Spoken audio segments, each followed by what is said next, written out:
Hello, today I will read from the book of 2 Chronicles, the chapter 18.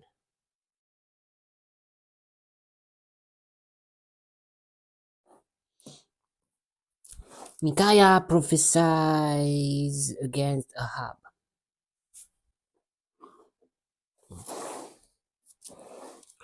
Now Jehoshaphat had great wealth and honor,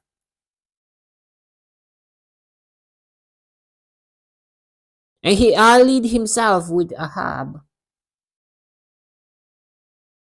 by marriage. Some years later, he went down to visit Ahab in Samaria. Ahab slaughtered many sheep and cattle for him and the people with him and urged him to attack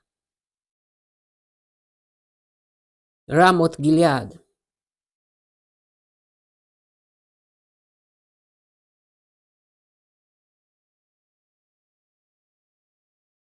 Ahab, king of Israel, asked Jehoshaphat, king of Judah, "Will you go with me against Ramoth Gilead?"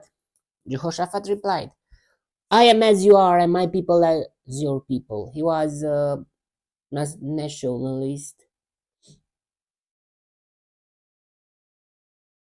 "We will join you in the war." But Jehoshaphat also said to the king of Israel, "First seek the counsel of the Lord." That means to have a guide. Jehoshaphat was asking God always in everything. I don't know if all his life, but we know we see his perspective of life, his attitude. First, seek the counsel of the Lord. So the king of Israel brought together the prophets, 400 men, and asked them, "Shall we go to war against Ramoth Gilead, or shall I refrain?" "Go," they answered, "for God will give it into the king's hand." What kind of prophets are those? Uh, it's very hard to have two prophets to say the same thing. Yeah, maybe the same, but maybe in other words or something. But still, like a choir, 400.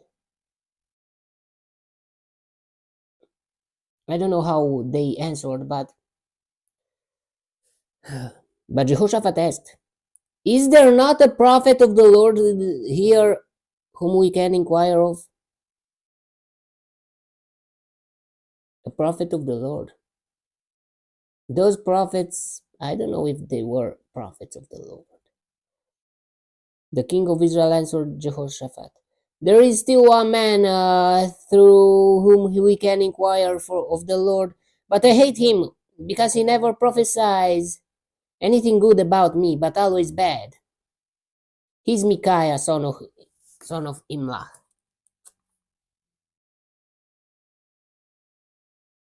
If you are a bad person, why would God say something good about you? You should accept advices, encouragement, but uh, the other things, I don't know in English, the punishment, the attention to the. You should be aware of God, what God is saying. Um, the king should not say that, Jehoshaphat replied. So the king of Israel called one of his officials and said, "Bring Micaiah, son of Imlah, at once." But why? Because Jehoshaphat thought something is fishy. 400 prophets to say the same thing. I feel that is something wrong. I don't know. Dressed in the royal robes, the king of Israel and Jehoshaphat, king of Judah, were sitting on their thrones at the threshing floor by the entrance to the gate of Samaria with all the prophets prophesying before them.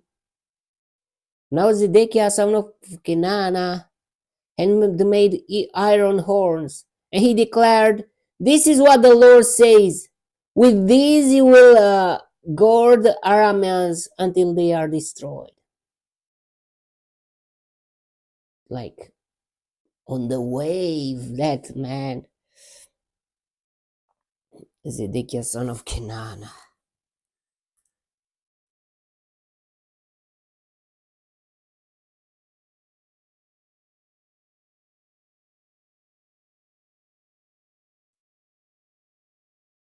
Until they are destroyed.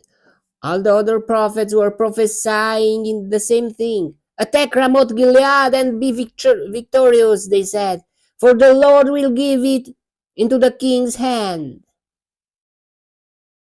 The messenger who had gone to summon Micaiah said to him, "Look, as one man, the other prophets are predicting success for the king. Let your word agree with theirs and speak favorably." I mean, the messenger, he gave advices of what to say to the prophet, to a prophet. Prophet means, doesn't mean a prophet, a man who speaks the God's words, the God words,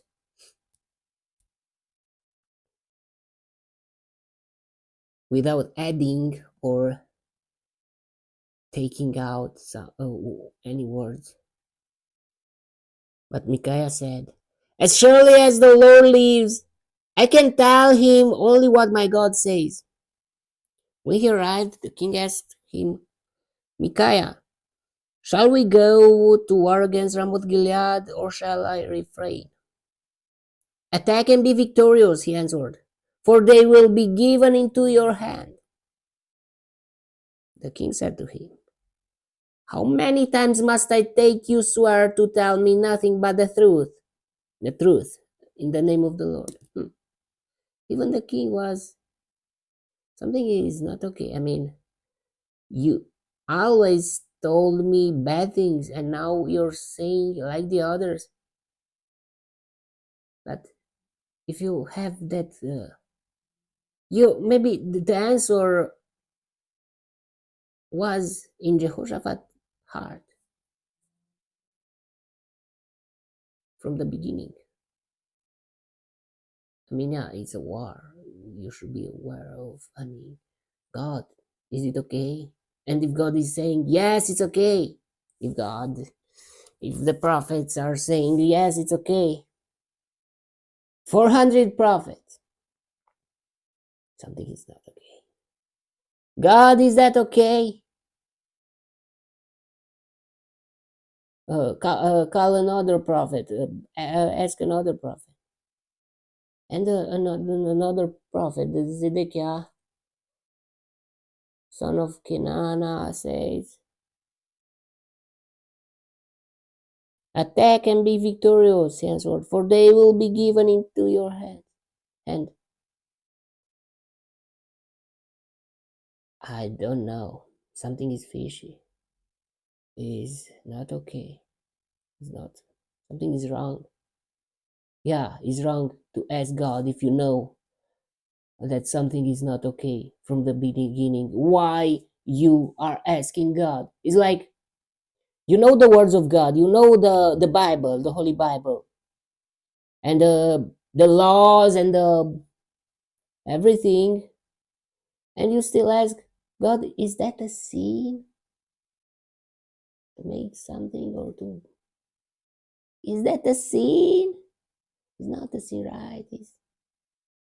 And you add some prophets until with you, your, and oh, it's okay. It's not a sin. God will forgive you. He is love.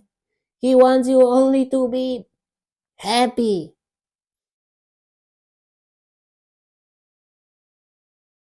Hmm.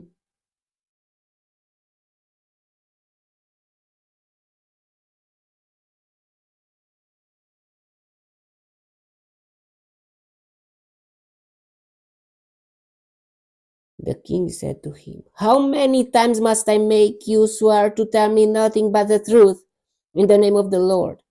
Then Micaiah answered, "I saw all Israel scattered on the hills." Yeah, before that, I want to continue with that.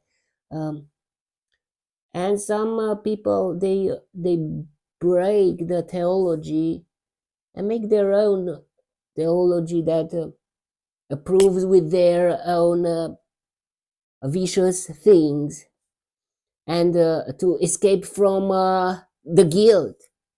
They don't want to escape from the sin, but they want to escape from the guilt. I'm a sinner. I made, and but I like it. I don't want to escape from what I like, but I want to escape from the guilt and to be happy, to be free. Is that a freedom? Is that a freedom? To kill your conscience, is that a freedom?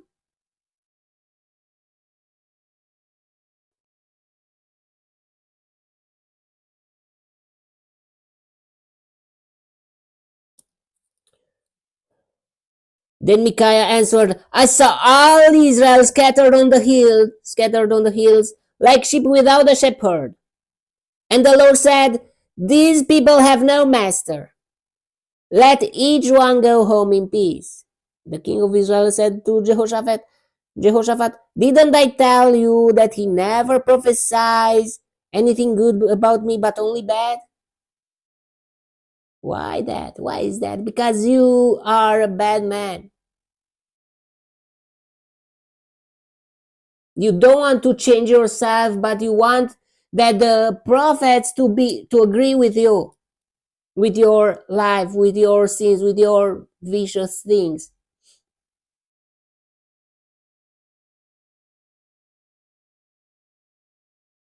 Now the prophets are people. The prophets are not God. And if you face God, even if you kill your consciousness, uh,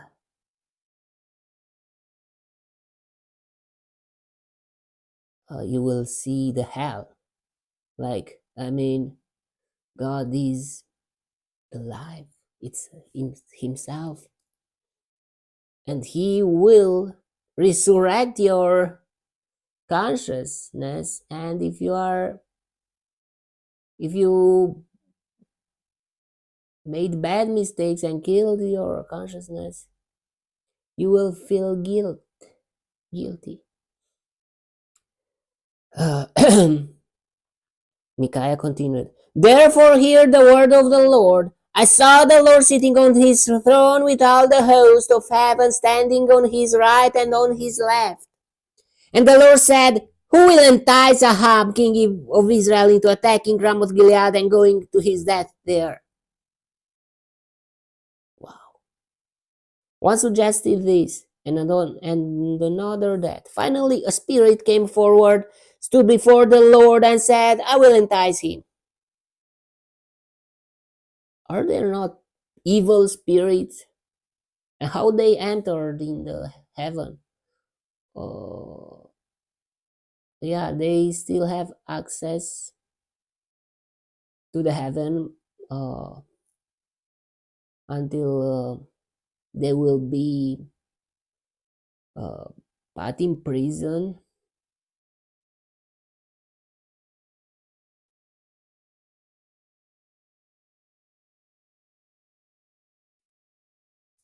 I will entice him. By what means? The Lord asked. "I will go and be a lying spirit in the mouths of all his prophets," he said. "You will succeed in enticing him," said the Lord. "Go and do it." So God used the evil spirit into his plans too. God is over everything. And you cannot imagine how great is God. That every moves that devil and the Satan and all the evil spirits are doing are approved by God, by some reasons, by some laws of the heaven, of the, yeah, of the God, yeah, yeah. You will succeed in enticing him, said the Lord. Go and do it. So now the Lord has spat a lying spirit in the mouths of these prophets of yours. The Lord has decreed disaster for you. Then Zedekiah, son of Kenana, went up and slapped Micaiah in the face. Which way did the spirit from the Lord go when he went from me to speak to you? He asked. Micaiah replied, You will find out the day you go to hide in an inner room.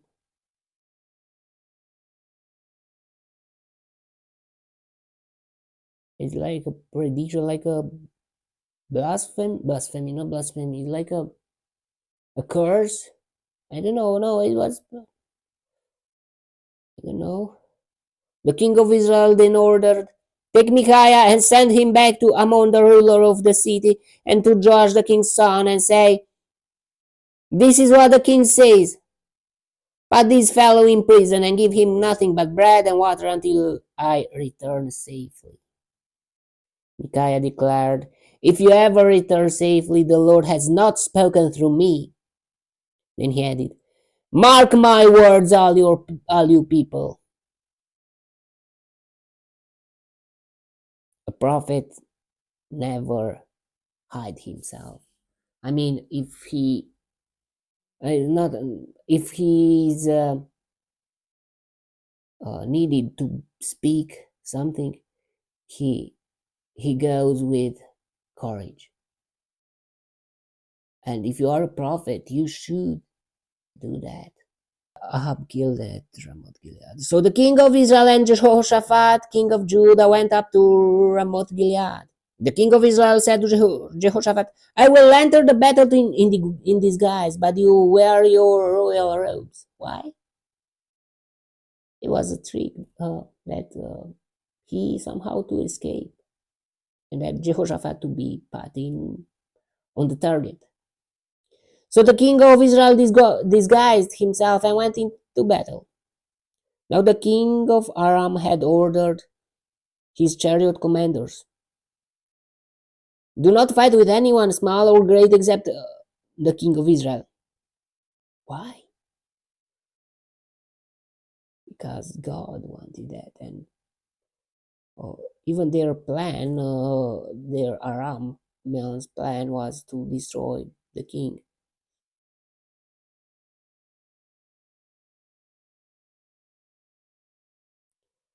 When the chariot commanders saw Jehoshaphat, they thought, This is the king of Israel. So they turned to attack him, but Jehoshaphat cried out, and the Lord helped him. It was like a baby, like, ah! Or I don't know how.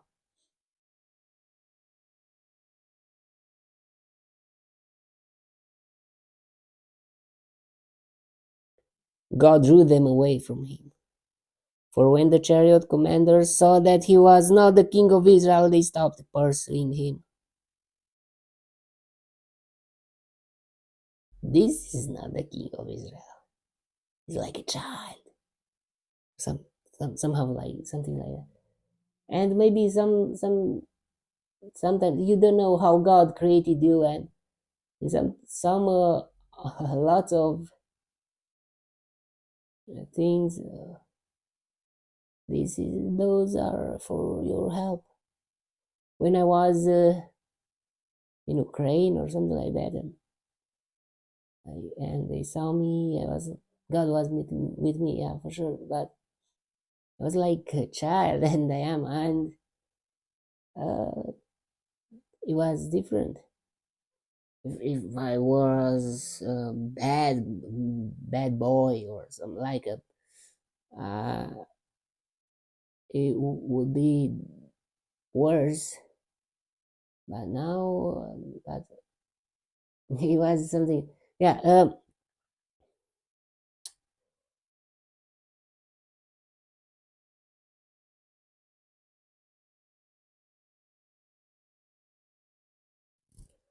But someone drew his bow at random and hit the king of Israel between the sections of his armor. Wow.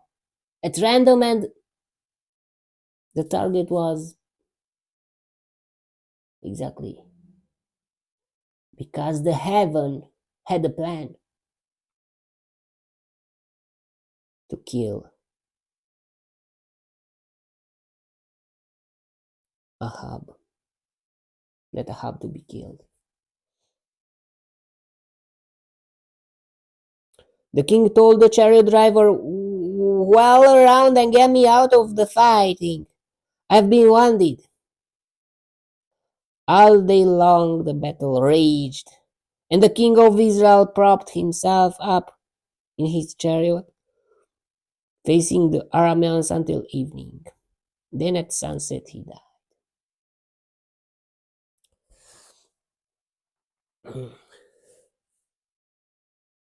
There was a chapter. You hear the God words, and you're not trying to escape. God, you told me that I will be killed. God, please forgive me, please. No. But you continue with your evil thing, and you don't care. You didn't speak from the God. You are my enemy. Put him into prison. Put him in prison. Uh,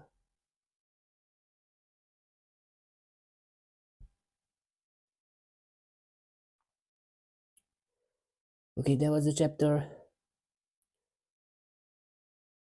May the God bless me, protect me, and delight me in the next chapter too. And if you want, you will see me there too. God bless you all and goodbye.